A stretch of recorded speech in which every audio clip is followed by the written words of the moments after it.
What's going on, my Jets family? How you guys doing out there? I want to appreciate you guys for tuning in to the Take Flight Spit and Fire podcast. You got me, Harrison Glazer, here to talk about them Jets. Here to talk to you about them Jets, and it's a rough instance to be talking about in some ways. Obviously, that was a freaking blowout. We've had twice this season where we've legit, by divisional teams, no less, teams in our own freaking division have blown us out. And it's been rough. But I'm here to talk to you guys about a very good topic and something that is exciting that is currently happening. Appreciate you guys tuning in. See some of you guys coming right now. Appreciate you being here. Thank you for being part again of the Take Flight Spit and Fire podcast. So if you can, first off, if you haven't subscribed yet, if you can do so by clicking in the bottom right corner, be much appreciated. So pardon me for burying the lead just a little bit, because the biggest topic I want to get to, the most important thing of all, I want to talk to you about Elijah Moore, because that is something to be very excited about. I looked at some numbers and I realized some very, very impressive and exciting things. And we're going to talk about that. But I want to bring that to you guys at the end. There's a couple of quick things I want to talk to you about first, a couple of quick topics. And the first one is obviously what's going on at the Jets quarterback situation right now. Well, Mike White, like Icarus, flew too close to the sun and his wings got burned by the fire. It's not over for him, but he showed that he is not the immediate superstar we hoped he would be. Remember, we felt, what he did in that Bengals week was unbelievable. I mean, in his first NFL start ever, because remember, the week before he was coming in as a backup, because Zach Wilson had gotten hurt, he put up over 400. You guys know the numbers. We've talked about it. The exciting aspect was, what if he can keep doing that? What if this is some, rare Tom Brady instance? And yes, he went against the best team, arguably, in the AFC, one of the best overall defenses in the league, which is tough to say, because I'm not a Bills fan, guys. I'm really not. But he showed that he's not an immediate superstar, but he also showed he's not a bad quarterback. He's a developmental quarterback, is what he is right now, which is not a bad thing to be. But as you guys know, we already have a developing quarterback with a much higher ceiling. So there were a lot of people out there, saying that just because, especially to me, I know people were saying, well, when I was talking about Mike White doing really well and being excited about that and hopes he does well, everyone's like, well, what about Zach Wilson? You don't like him anymore. And I'm like, as you guys know, we talked about it in depth. That's not true. My feelings on Zach Wilson haven't changed at all. So why would it? I mean, it would be insane to be like, oh, if this guy had one game, forget about, all the eval on Zach Wilson, everything I thought. As you guys know, all you guys out there, we talked about in a lot of detail what I believe in this kid, how I felt, he was going to be a top pick, and I felt he was arguably the best quarterback in this draft in certain instances, like his pocket awareness. Everything we've talked about, all of that hadn't changed. We were just, again, excited about the fact that, well, what if, right? We had hope. And hope, as we've talked about, is the one thing we have. It's the one thing us Jet fans really have to keep us together. It's been tough lately, but we hoped, we thought, we wondered. But our feelings on Zach Wilson have not changed. And more importantly, the last part, his potential hasn't changed. Zach Wilson is still Zach Wilson. Remember, the argument was maybe we had two potential options at quarterback. Well, again, Mike White, it's not over for him. He's maybe, and what could be beneficial for us right now, there could be a team that is willing to roll the dice and maybe give us just a fourth round pick, maybe fifth, maybe third if we get lucky. But maybe there's a team that's willing to deal for him right now to potentially try and get him and sign him and lock him down. Maybe a team like the Broncos, couple of different options, be interesting to see. Because as we saw with the Panthers, they had the Sam Darnold experiment, like we had the Sam Darnold experiment, but their experiment has failed faster. And they are now back to Cam Newton, which is actually kind of exciting. A different topic, but I'm pretty excited about that. Cam Newton's back in Carolina. The Superman is back. Like, I want to see this some more. Like, it's exciting. It's pretty good. But Zach Wilson's potential hasn't changed at all. So he's still the guy we've talked about, and everyone, everything we've said is still true. He should be back soon. As we've seen, there's been growing pains, but they're supposed to be. We've talked about, Trevor Lawrence in the past, and how he'd been struggling as well, and his numbers hadn't been as good. His team has been struggling.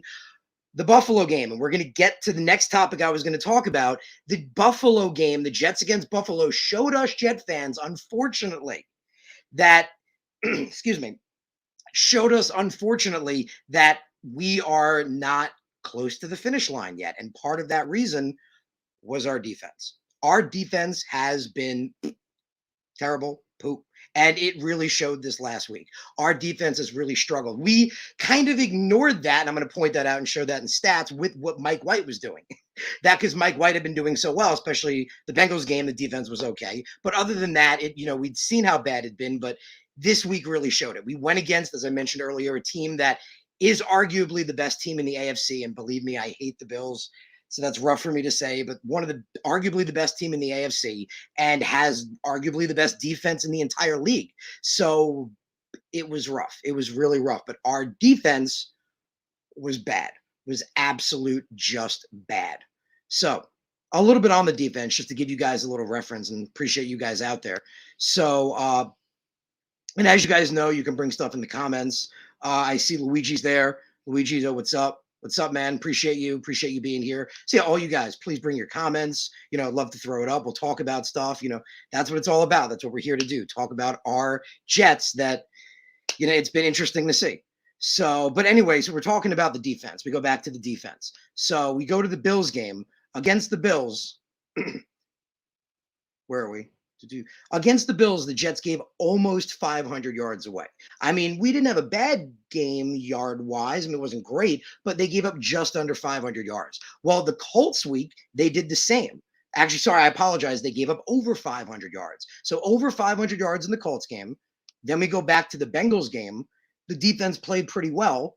Again, held it to about 300 and change. But the Patriots game, the other blowout this season, again, 2 blowouts against, it's just man, 2 blowouts against our divisional guys, the Patriots and the Bills.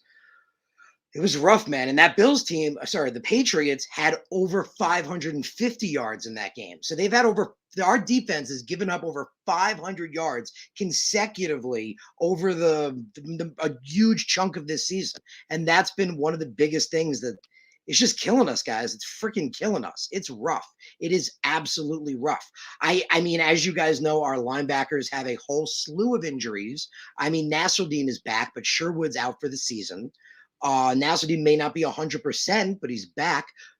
Mosley's playing well. Like, that's the bright spot of the linebackers. CJ Mosley is playing well. Everyone else is either hurt or not doing that well at the moment. Pass rush. We hoped, as we know, that without Carl Lawson, I've been saying it, that Bryce Huff and John Franklin Myers can be the guys. They could bring the heat. Well, they were when they were together on the field. Huff got hurt, and since Huff got hurt, I guess Franklin Myers, I've seen him get double teamed a decent amount of times. Could be happening more than I'm seeing. He's not getting to the quarterback anymore. So that pass rush is really not there. Quinnen and Rankins have collapsed it from the inside time to time, but it's time to time. So the pass rush isn't there. Linebackers, we said, were injured. The corners, as you guys know, the corners were one of my few bright spots. I kept saying, these young guys that were unproven, all late round picks, everyone's, calling them out and sucking. I'm like, let's see what they can do. Like, let's see what the guys can do. Salah believes in them. Let's see. They've been really good. Last week, they went against quality wide receivers, and I made a note of that, talking about Stephon Diggs. So just note I made on the defense, and you can see normally I write like, a note, like a sentence or two. I don't know if you guys can see it in the camera, but I wrote like a page. I wrote like a page because this just stuck out to me because it ate at me a little bit. And again, I'm a huge Javelin Guidry fan. And you guys know I like the kid a lot. I think this undrafted kid has a ton of potential. But I made a note that, he made a really good defensive play, or at least tried to, against Stephon Diggs, because Diggs, it seemed caught the ball. It's not easy to cover Diggs, I made a note of, because it is Stephon Diggs. Stephon Diggs is one of the best wide receivers in the league, arguably the best route runner in the entire league. That I thought Guidry stayed with him well, and because of Guidry's aggressiveness, he only got 1 foot down, which was really exciting because Guidry was fast and with him and aggressive. He only got 1 foot down and didn't make the catch. Here's what upset me. So, where are we? However, in the next play, as you guys know, they went right to Stephon Diggs on the next play. He gets the touchdown. Now, Diggs basically ran the same route against Guidry in the beginning of it. If you guys watch the route, it was a quick, fake route. But instead of, cutting to the sideline and basically curling in, he ran over the top, and Allen threw it over the top and he made a big catch. But the route initially started the same. And I wrote, Guidry got beat in the same way. The first time his speed used to his advantage, again, when the guy obviously is making a catch on the sideline, Diggs stops for a second. That was enough for Gidry to catch up to him because he's fast as heck. But this next one, obviously you saw Diggs, they went over the top. He beat him speed-wise. He got beat in the same way. So that kind of bothered me a little bit because the route, again, if you watch it, it changed halfway through after he made his second attempt or second cut. But before that, it started the same way and Gidry got beat the same way. So exciting the first time, but yeah. So as we talked about, the young corners, there's a lot of potential there, but we don't have safeties. Like Marcus May was the one safety we have. Now there might as not well be a safety. You might as well give me a big catcher's glove and I'll just stand back there. Like, right, guys? Like, come on. Like, just give me a big glove and I'll be the guy. Like, I'll try and Ed Reed this thing. Like, let's see what happens. Like, we don't have safeties back there. So our young corners were looking good when they had safety help over the top. They don't have any help over the top. So the young guys are learning, and I think they're going to get better. I believe Eccles is going to get better. Hall's definitely going to get better. Michael Carter's getting better in front of our eyes. Gidry, again, got beat the same way the second time, but before that looked really good. They're all getting better. So I think that's there. Again, the pass rush, I hate to be that guy to say, let's look to next year. I hate it. I want to punch myself in the face for doing it. I do. But if we look to next year when Carl Lawson will get healthy, as you guys mentioned, I have mentioned before, when guys get badly injured, they need to come back stronger than they were. That's what TJ Mosley did. I was worried about him doing it. I've seen what Carl Lawson, we've seen him on the sideline, the way he is with his personality. He's going to do it. He's going to come back better than he was. And obviously, Joe Douglas has realized he's going to address edge rusher either in the draft or the offseason. So there is a lot of potential coming out of that. Again, the Bills game, guys, we don't like it. The Bills game showed us how far off we are, and that's just the truth. Watching the Bills game, watching their offense just destroy our defense, like they weren't even on the field a lot of the times, even in the run game, and their offense was, and then their defense was just dominating us. They were all over Mike White, collapsing the offensive line, great in coverage. It was rough. It was really rough. So it sucks, and I realized it watching the game, and it's tough to admit, but the truth is we're not there right now. And it's clear we have a young team. As you guys remember, we've talked about, again, the potential of that cornerback. We need secondaries. The linebackers are hurt. The pass rush is going to get better. There's a lot of potential there. There really is, but it's not there yet. It just isn't. Maybe it can be there next year. That's what we have to hope for. That with another really strong Joe Douglas offseason, and he killed this last draft with another strong draft. Hopefully, again, the better offseason than this year. It was a good offseason, but hopefully a better one even, and a really good draft just like this year. Maybe that can be it. So that's the first part I wanted to get to you guys, the story. As you know, I buried the lead. My apologies. I buried it. Well, I'm going to dig it up right now and pull it out because we're back to the main story. And the main story that you guys came here to see was Elijah Moore. So Elijah Moore, guys, Elijah Moore has arrived. And that is more exciting than anything. That is really, really exciting. So as we talked about, earlier in the season, Elijah Moore was struggling. He was struggling to make pass catches. He dropped open balls at times, and he looked like he was a rookie, is really what it was. He looked like he was a rookie learning on the job. And we hoped the curve wouldn't be bad. I mean, we looked at AVT. That first game, I think he allowed like 6 pressures or 7 pressures. He was really bad in that first game, honestly, but he got damn good. He got to the point where he's one of the best run blocking guards in the entire league right now. Like, I think he's like top 15, I believe, for a rookie. So awesome, just awesome. But, excuse me, Elijah Moore, man. Elijah Moore has arrived, and I'm going to tell you guys why. So I was excited about what he's done lately, and why wouldn't I be? You guys should be too. He's been killing it lately. Lately, these last 3 games, really, he's been lights out. He's been catching everything his way. He's been looking good. I wanted to do a little bit of a stat poll, a little bit of some stats, like you guys know, like I like to do, look at the numbers, because even though the numbers don't always tell the whole story, the numbers don't lie. And that's the truth. People like to say one or the other, but they're both true. The numbers don't tell the whole story, but they also don't lie. And here are the numbers. So over the last 3 weeks, Elijah Moore has had 195 yards and 2 touchdowns over those 3 weeks. Before that, over the first 5 weeks of the season, Moore only had 186 yards and hadn't caught his touchdown yet. Hadn't caught a single touchdown yet of the season. Now, as you guys remember, we talked about why that was, we were upset about that because we looked at him as a deep threat, especially a gadget option, which was he wasn't being used at toward the beginning of the season. Because remember, we talked about that. I was angry about that. Like Moore was like one of the best gadget options in college football. Like, what are we doing here? Why are we not using him to one of his strengths? And he's shown that's one of his strengths. But on top of that, over weeks 8 and 9, his two best weeks, the weeks 2 weeks ago and the week before that, he caught 13 of his 14 pass catches. 13 of 14. So let's look at these numbers for a second, because again, the numbers don't lie. If we were to take the last 3 weeks of what Elijah Moore has done, the 195 yards and 3 touchdowns, and we were to make that a season long, let's just say, those 3 weeks for a whole season, it comes to, excuse me, it comes to, I'll show you right here. If Moore does what he did the last 3 weeks for an entire season, he has 1,092 yards. 1,092. That's what we wanted. That's what we hoped for. What we saw in the preseason, this kid just killing it.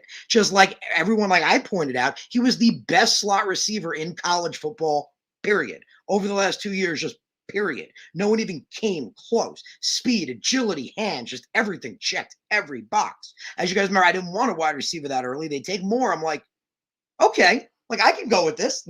Like I can get with this pretty quick. So he shouldn't have been there, honestly, and he's going to show that. Remember, I think we've talked about it. Kim Jones said that. Shout out to Kim Jones. She said they're going to show one day why Elijah Moore should have been a higher pick. Like they're going to have a documentary on it. And I think so, man. I really do. And he showed that. So again, there's a learning curve to the game. Like we said, over the first 5 weeks, he only had 186 yards and no touchdowns, which I pointed out earlier. I think it was like a month ago or so, because I was saying, I thought this kid had a lot of potential, but the little, with how he'd been struggling, he was set to only have a little over 600 yards, and he hadn't had a touchdown on the season yet. Well, like we just said, if he does what he did the last 3 weeks for a whole season, he has over 1,000. Forget rookie. That's what you want, period. That's the benchmark. That's the benchmark for a wide receiver. That's what we always say, right? How many 1,000-yard seasons did they have? Brandon Marshall retires. It's like 10,000-yard seasons. That's what the benchmark is. So he can hit it if he keeps doing what he's doing. And again, it's a learning curve. He's getting better as it goes. We saw the struggles. We saw the drops. Believe me, Zach Wilson saw the drops. You guys know what I'm talking about. He escapes the pocket, escapes the sack, throws deep to Elijah Moore, and he drops it when it hits him in the hands. There's a learning curve, but he's getting it. These last 3 weeks, he's been absolutely dynamite. Like we just said, if he kept that up, he'd have over 1,000 yards on this season. And let's not forget that he had 3 touchdowns over these last 3 weeks. That's 1 a week. Now, we're not going to say he's going to keep that going. That's 16 touchdowns a season. But if he does half that, that's 8. If he does 2 more, that's double digits. So Elijah Moore, back to the whole thing this stats has been showing, Elijah Moore has arrived. Elijah Moore is here. He's here to play. He's ready to go. And as we said, there's a curve. It takes everyone different amounts of time. It's like in school. You guys know we've talked about, I'm a teacher. We've talked about, what's going on with me and everything. But job's going really well. If you guys are interested, if you're wondering, everything's going good with the students. But everyone learns, as you guys know, at their own way. Everyone learns things their own way, at their own speed, at their own time, in, like we said, mainly different ways. So AVT figured it out fast. Figured it out very fast after 1 week. He got it going, which is what we wanted. It's what we expected. I pointed out, this is a future Pro Bowler right here. And if he keeps doing what he's doing, he'll have it in a year or two. In a year or two, he'll be there. And then he can maybe stay there. Elijah Moore, like we just said, he's arrived, man. He has come on the scene. He's been killing it these last 3 weeks. The numbers don't lie. Like we said, we've seen him on the field. We've seen him make the big catches, not drop the balls. Again, 13 of 14 in weeks 8 and 9 together, his 2 biggest weeks. Only drops 1 ball out of 14 targets, 14 times he's thrown at. So this is it, man. It took, again, we talked about taking a little while. We look at, the beginning of the season, he was getting the volume. It's not like he wasn't. Week 2, he got 8 targets. He only caught half of them. Week 3, he gets 6 targets, only catches half of them. Week 5, he gets 6 targets, literally only catches 1. I believe that's week 5 on that account. Hold on. Yeah. Week 5. Yeah. 6 targets, only catches 1 of them. So he figured it out these last couple of weeks. And if he can keep this going, man, He's on the scene, and that is what matters. Our left tackle that we traded up for is already looking well worth the investment. Elijah Moore, over these last 3 weeks, has looked well over the second round pick investment that he went. Like people said, that was way too late for him to go. He's showing that. It took a little while. But like we just pointed out, the stats don't lie. And I ran those numbers. And from the first five, like we point out, I'll throw them up again. For those first 5 weeks, over just the last three, there's no comparison. And what it means is even no more comparison. So that's my piece, the best part of this. So again, we talked about Zach Wilson's coming back soon, but we talked about how this team is nowhere near it. We accept it. It is what it is. We see it right now in front of us. I don't know if you guys want to comment on that. But that's the biggest thing right now, that we're not there. So Tom points out, appreciate you, Tom. You're always here. Appreciate it, my man. Appreciate you tuning in. Because what's up, Harrison? What a disappointment. Man, what a freaking disappointment. Like we were talking about earlier, like it's not just that we got blown out twice. It was division freaking rivals, no less. Like the freaking Patriots and the Bills. Like, don't just slap me in the face, like punch me 50 times. Like, wait a minute. Like, what? Oh, man, that was rough. That was really rough. I feel like, again, I know everyone's convinced on Mac Jones. Mac Jones is the guy. I'm not fully convinced yet. I mean, I still believe he has a ceiling. He looks good, but we'll see. I mean, maybe I'm wrong. Maybe he proves to be the guy. I hope he doesn't. I really hope he doesn't, but I still believe in Zach Wilson. As we talked about earlier, my feelings on Zach hasn't changed. Like Luigi points out against Jav Guidry, he didn't do terrible against Diggs. He didn't. Again, Diggs, people like crap on it. Again, I pointed out what bothered me was the same mistake twice. That's what bothered me. And that's what I pointed out. And that was the thing that stuck out and made me write a whole thing on it. Cause like it stuck out to me that like specifically the beginning of the route wasn't the same and he got beat the same way. He was able to make up for it with the way the route was run the first time with the stop and cut and go down, but not the second way when it was over the top. So yeah, like Luigi says, and that's Diggs. It is, man. It's just Diggs. So we got a lot of potential there. We really, really do. The corners look good, but like we said, there's no safety up over the top. I mean, like I pointed out, just give me a freaking glove, man. Let me go back there, call all the safeties out, and I'll play center field. Like, let's just do it, because like there's no safety help over the top. There's just not. When you have young kids like that, May was their saving grace. He really, really was. Like I said, shout out to It's Snoopy Man, says Moore should be the one. He's the best wide receiver. Davis needs to be the number 2, period. I think Davis is the number 2. That's what a lot of people don't realize. We wanted him to be the wide receiver 1. I won't go too much into this, but we wanted him to be the wide receiver 1, but clearly he's not. But he's also only making 30-something million. That's not insane money. We know what wide receivers get paid. That's not cheap, but that's not insane money. So if Corey Davis wants to be the number 2 and we can get a legit number 1, and then you still got guys like, again, if Crowder walks, maybe you can keep Keelan Cole. So you still got Elijah Moore. The Jets need a true wide receiver 1. If they can pair Corey Davis with a true wide receiver 1, you got Moore. That's exciting. So Davis points out, his fumbles and his drops. That's why I said, man, my thing was I like Keelan Cole. Man, Keelan Cole makes those friggin' I forgot the announcer that said it, but Keelan Cole makes those Spider-Man catches. That's what he literally said. He makes those ridiculous, like, one hand flip over the back like we saw, like, take it in the face, like pound it down. Like, that's what he does. So I don't know, man. I want to see Keelan Cole get more opportunities. That's my 50 cents. I want to see Keelan Cole get a lot more balls his way, and let's just see what happens. So Snoopy points out AVT gave it a learning amount of pressure yesterday. I believe it was over 20. I didn't look at the numbers yet.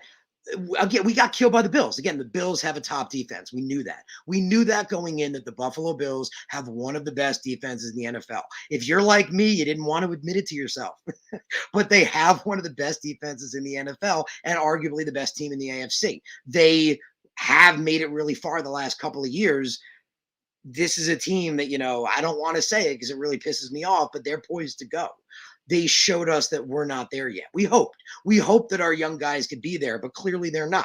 Doesn't mean they're not going to develop, and it doesn't mean another free agency and draft can put us closer. Are we just one free agency and draft closer? That is the $1 million question that I don't have an answer to, unfortunately. I apologize, I don't. We might be 2 away. But the point is, we learned that Rome we know wasn't built in a day, but obviously those roads, the foundation has just been laid down.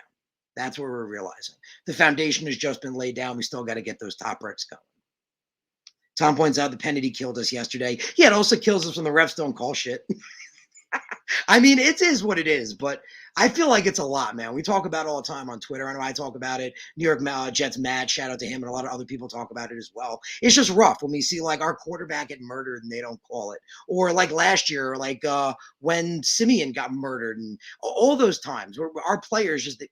It is what it is. It is what it is. But it's rough. It sucks, and I hate to see it. Like I just like man, I mean, I don't want to say they're just biased toward the Jets. Maybe they are. I mean, if it is, that truly sucks. Like if that's really the truth, that their literal goal is to keep the Jets down, that sucks. Like there's nothing worse than that. Like that's just the freaking worst. Like that just sucks. Like to the core of me, that sucks.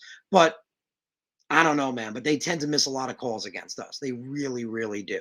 And maybe it's just because we haven't been competitive lately. But Robert Saleh talks about, being a fiery guy.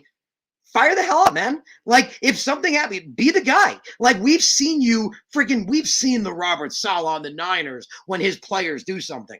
I want to see that more. That's my challenge to Robert Saleh. Explode on the refs. Let's see some more. Make the Jets fiery. If we can't at least be good, let's have some damn fire. That's what I got to say. So, Snoopy points, I think Max Jones at his ceiling. I think you're right, man. I think you might be right. Snoop, what do you think of the media cat fight between Sal and Rex? I'm not going to get too into it as much. I mean, it is what it is. Rex saw an opportunity, took a poke at him. I mean, yeah. I mean, I don't want. I like Rex Ryan. I'm a fan. I really thought Saleh could be the next Rex Ryan. So, I mean, I think Robert Saleh is doing a good job. Again, I want to see more of that fire. The players believe in him. The potential's there. Explode more, man. Give the fans more fire. We wanted that from you. We were excited about that from you. Give it, give it up, show it to us. The next time they make a bad call, blow the hell up. I want to see you red, like, I'll turn sideways, like this far from the ref's face. Like, I want to see you red, like that's what I want. Like, I don't know about you guys, but that's what I want. Let's just see it. Give us some fire. Get thrown out of the game, but give us some damn fire. So, Anthony points out Zach Wilson's coming back and lighting it up. Sitting could have been the biggest thing. Sitting could have been the biggest thing for him because sitting on the sideline, quarterbacks talk about all that time, that it gives me more perspective. And yeah, it shows you your job could be on the hot seat. It gives you more perspective that way. But usually it winds up being a good thing. So, man, I'm excited. I really, really do. 8 points out also, I think I bet this team is different with Zach Wilson back next week. I agree. I like Sarah. I want to see more fire. I'm with you, man. Let's see it. Like blow up. Like I want to see that. Like an inch. That's my challenge for Robert Saleh next time. Let's do it, baby. So, like always, I appreciate you guys tuning in. It's so much fun. It's wonderful to just interact with you guys and talk with you and talk about the Jets and relate about the tragedy, relate about the tough situation it is right now. But I want to thank you guys. Thank you for being here. Thank you for taking a part. I appreciate you guys tuning in on your Monday evenings. I look forward to bringing you guys more episodes. I might be able to bring you one tomorrow. I'll see my schedule. I'll let you guys know. But thank you for being here. I hope you guys have a wonderful evening. It's turning around. It's just not yet. But we're getting there, guys. We're getting there. So again, thank you for being here. Appreciate all you guys. And let's go, Jets.